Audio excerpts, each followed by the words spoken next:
Gece çöktü yine üstüme ağır, sigara dumanı, sokaklar sağır. Adını söyler rüzgar kulağıma, ama sen yoksun yanımda. Kalbim yorgun, gözlerim uykusuz, herkes mutlu, ben biraz huzursuz. Gülüşün kaldı eski bir şarkı, her yerde sen, kaçsam da artık. İçim yanar sönmez ateş, bu aşk bana büyük kardeş. Ne yapsam olmuyor sensiz, hayat bile tatsız yersiz. Yarim gitti, kaldım yine ben, geceler uzun sensiz her an. Sesin çınlar kulaklarımda, kalbim kaldı senin yanında. Hayata bol katisitja, няма те носи в сanja. Викам те, чували ме, без теб душата ми гасне.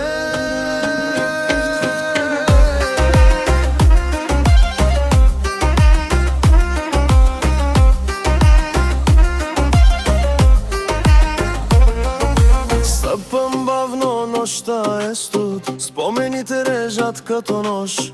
Улицата знае моята рана, твоето име още остана. Казах край, но лъжа себе си, всеки път пак се връщам при теб. Очите ти още ме горят, от тази любов не ме. İçim yanar sönmez ateş, bu aşk bana büyük kardeş. Ne yapsam olmuyor sensiz, hayat bile tatsız yersiz.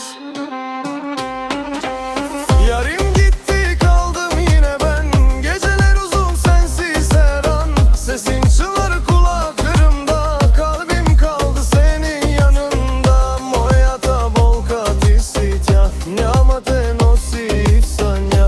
Викам те, чували ме, без теб душата ми гасне.